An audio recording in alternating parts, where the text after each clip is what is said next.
तो साथियों, आज बिहार की इल्मी अदबी तहकीकी शख्सियत से मुलाकात करवाता हूं आपको। ये एक ऐसा गांव है तिल्हाड़ा, पटना जिला का, जो बहुत ही मशहूर मारूफ हुआ है। आप जानते हैं कि कलीम आजिज यहीं के रहने वाले थे। उन्होंने कहा था कि चलना जरा आया है तो इतराए चलो हो, रखना है कहीं पाँव तो रखो हो कहीं पाँव चलना। मतलब उनकी जो गज़लें हैं बहुत ही मशहूर मारूफ हुई है। उनकी कई किताबें मंजर-ए-आम पर आ चुकी हैं और डॉक्टर हशमत परवीन साहिबा, आप मुसन्निफ़ा, मुअल्लिमा और मुदर्रिसा और मुरत्तिबा के साथ साथ मजमून निगार भी हैं। आपकी ये किताब कृष्णचंद्र के अफसानों में असरी आ गई, मगरबी बंगाल उर्दू एकेडमी से छप चुकी है। उसके अलावा आपके मज़ामीन, मुख्तलिफ मज़ामीन यहाँ के और हिंदुस्तान भर के मुख्तलिफ अखबारात, रसाइल जराइद में शाये होते रहते हैं, जैसे कि अखबार मशरिक़, आज़ाद हिंद, उसके अलावा इनक़लाब, राष्ट्रीय सहारा और दीगर अखबारात में भी आप मुख्तलिफ मैगज़ीनों में छपती रहती हैं और हिंदुस्तान में उर्दू की नुमाइंदगी करती रहती हैं। आपका ताल्लुक़ एक ऐसे खानवादे से है जो इल्म व फ़ज़ल में बड़ा था, लेकिन औरतों की तालीम, चूँकि आपने जानते हैं कि आप औरतों की तालीम, वो भी मुसलमानों की औरतों की तालीम, पर्दे में रह करके, तो सबसे पहले बिहार में औरतों की तालीम, वो भी मुसलमान औरत तालीम हासिल करती है। तो इस ताल्लुक़ से हम बातचीत करते हैं मैडम से और जानते हैं कि आपको किन किन परेशानियों का सामना करना पड़ा था पढ़ाई के दौरान। जी मैडम। पढ़ाई के दौरान कोई खास बात नहीं, बस अपना शौक था और पढ़ने की ख्वाहिश थी और हमारे वालिदैन भी पढ़ाना चाहते थे, लेकिन कुछ पाबंदियां हमेशा आयद रहती थी। मसलन कि घर से कॉलेज जाना है, कॉलेज करके सीधे घर आना है और आने के बाद फिर जब रात में आते पापा तो पूरा डिटेल पूछते, कितनी क्लास हुई, कितने बजे से हुई, कौन सी क्लास हुई, कितनी क्या पढ़ाई हुई, क्या हुई नहीं हुई। तो ये रोज का मामूल था, एक दिन भी नागा इसमें नहीं हुआ।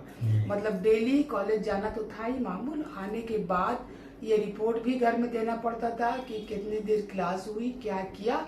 और इसके अलावा दूसरी जो सरगर्मियां थी, जैसे एक्सकर्शन वगैरह में कहीं बाहर जाना, ये ममानियत थी और उसमें शामिल मैं कभी नहीं हुई। ऐसे कल्चरल प्रोग्राम जो होता था उसमें शामिल होती थी, लेकिन बाहर जैसे हजारीबाग एक मरतबा जाने का इत्तेफाक हुआ कॉलेज से, तो वहाँ पापा ने इजाज़त नहीं दी कि एक तो मैं पढ़ा ही रहा हूँ और यही अपने माशरे से बगावत के तौर पे है और मजीद आज़ादी देना और छूट देना ये मुमकिन नहीं है। तो मैं तो ये देखती हूँ कि उस वक्त भी जो लड़कियां पढ़ना चाहती थी वो बआसानी पढ़ रही थी और उनको मौके भी मिल रहे थे और उनको लोगों की हिमायत भी हासिल थी। तो ये मजबूरी कभी भी नहीं रही कि हम कैसे पढ़ें। शर्त ये है कि पढ़ने का ज़ौक़ होना चाहिए और पढ़ने की जुस्तजू और तलब होनी चाहिए। अगर किसी के अंदर तलब है, जोश है और वो पढ़ना चाहती है तो कोई ताकत उसको रोक नहीं सकती। और यही वजह है कि बिहार में भी तालीम की कमी नहीं है, खास के औरतों में। उस जमाने में भी थी और अब तो खैर जमाना बहुत बदला है, लोगों के सोचने का अंदाज बदला है।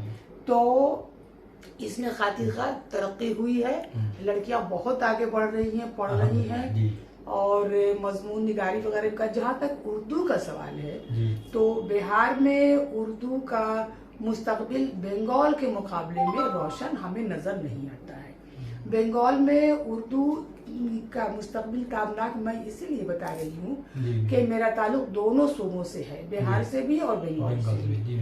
तो बिहार में जितने उर्दू मीडियम से स्कूल हैं, पता नहीं आप लोगों को पता है या नहीं, वहाँ जितने भी उर्दू मीडियम से स्कूल हैं वहाँ किताबें हिंदी में पढ़ाई जा रही हैं और लड़कियाँ उसका जवाब भी हिंदी में ही लिखती हैं, सिर्फ कंपोजिशन छोड़ करके। कंपोजिशन ही एक पेपर ऐसा है जो उर्दू में ही उसका मतलब जवाब देती हैं और पढ़ती हैं। लेकिन हमारे वेस्ट बंगाल में जितने भी उर्दू मीडियम स्कूल्स हैं, यहाँ सारी किताबें उर्दू में चलती हैं और लड़कियां उसका जवाब एग्जामिनेशन उर्दू में ही देती हैं। तो ये उर्दू की बका और तरक्की के लिए एक अच्छी उम्मीद है वेस्ट बंगाल से। और यहाँ उर्दू पेपर पढ़ने का रिवाज बहुत ज्यादा है। यहाँ उर्दू पेपर महदिल अजीज है, लोग खरीदते हैं, पढ़ते हैं। लेकिन बिहार में चूंकि उर्दू की तालीम कम होती जा रही, तो हिंदी पेपर जो है बहुत ज्यादा लोगों के ज़ेरे हाथ हम देखते हैं कि वो हिंदी पेपर पढ़ना शुरू कर रहे हैं। लेकिन बंगाल में ऐसी बात नहीं है, यहाँ लोग उर्दू पेपर शौक शौक से पढ़ते हैं और उर्दू का मुस्तकबिल यहाँ ताबनाक हमें नजर आता है। जी माशाल्लाह। मैडम, चूंकि आप पीएचडी से पहले आपकी शादी हो चुकी थी, तो पीएचडी कराने में शौहर ने आपकी तालीम में कितना योगदान दिया? बीए करने के बाद हमारी शादी हो चुकी थी। मैं बीए ही मतलब गया से मैंने गौतम बुद्ध महिला कॉलेज से मैंने किया था बीए। उसके बाद एमए करने की मेरी बड़ी ख्वाहिश थी कि मैं एमए करूं और वहाँ पीजी क्लास भी खुल चुका था मगध यूनिवर्सिटी से, मैंने हमारे कॉलेज में भी। लेकिन पापा की मतलब इजाजत नहीं थी, होते शादी के बाद अपना पढ़ लेना। तो शादी के बाद जब मैं कलकत्ता आई तो मैंने कलकत्ता यूनिवर्सिटी में एमए में एडमिशन लिया। उससे पहले मैंने Maulana Azad memorial girls school मटियाबुरु join किया था। तो मैं वहाँ टीचर थी और वहीं से फिर बीएड करने के लिए मुझको भेजा गया। मैंने वहीं से बीएड किया और बीएड करने के बाद मैंने फिर एमए में दाखिला लिया। तो स्कूल से मैंने छुट्टी ले ली थी माशाल्लाह। तो वहीं रह करके कलकत्ता यूनिवर्सिटी से मैंने एमए किया। एमए करने के बाद फिर मैंने यही रजिस्ट्रेशन करवाया।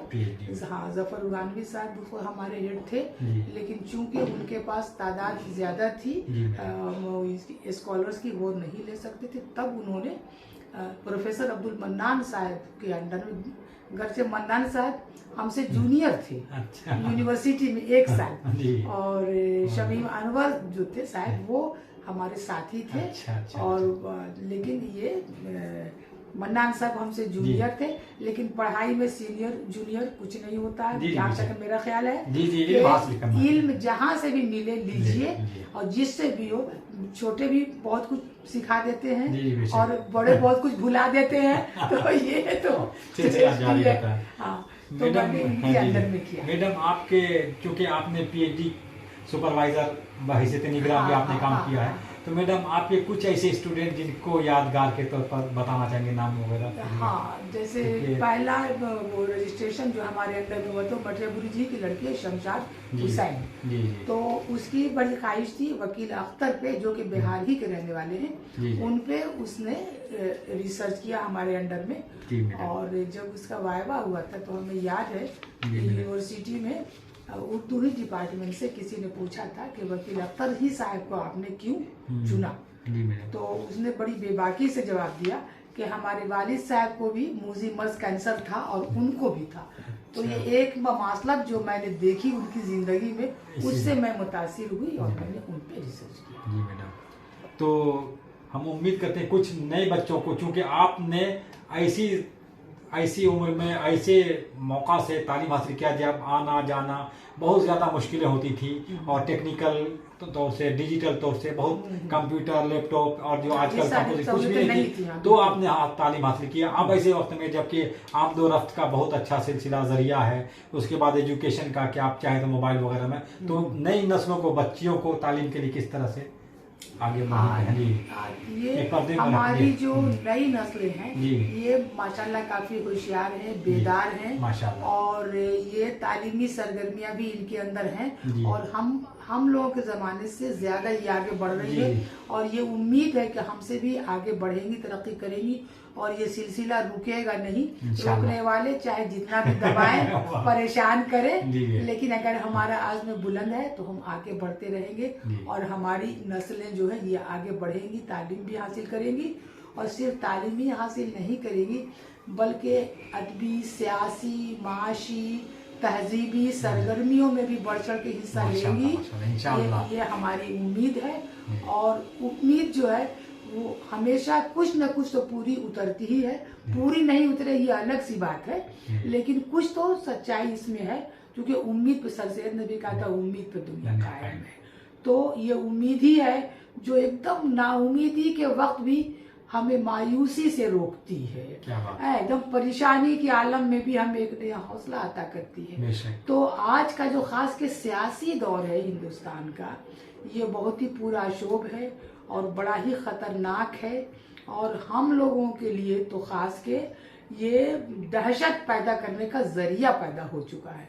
तो इस दहशत को रोकने के लिए या इस बेदारी का सामना करने के लिए हमें अपने आप को हर तरह से तैयार करना होगा, और जितनी भी हमारी सरगर्मियां होंगी वो कानूनी दायरे में रहकर होंगी। जैसे कोई भी ऐसा काम या कोई भी ऐसा कदम हम उम्मीद करते हैं कि हम नहीं उठेंगे, हम उसको सपोर्ट नहीं करेंगे जो कानून की खिलाफ वर्जी करती हो या दूसरों के लिए बायसे परेशानी हो। अपनी शिकायत, अपनी परेशानियों पर हम ध्यान में रखेंगे और उसको हल करने की भी कोशिश करेंगे, लेकिन जमहूरियत के दायरे के अंदर रहकर। कानून बहुत। तो मैडम, आपने अपना कीमती वक्त दिया। हम उम्मीद करते हैं कि सुनने वाले, देखने वाले मैम की बातों पर अमल करते हुए अपनी तालीमी सिलसिले को मजीद परवान चढ़ाएंगे। मैम, आपका बहुत बहुत शुक्रिया। खूब की सैर चमन, फूल चुनी शाद रहे, बागबान जाता हूँ मैं, गुलशन तेरा आबाद रहे, सारी टल गई मुसीबतें, सईद लपे जब आ गया। खुदा हाफिज। Thank you ma'am.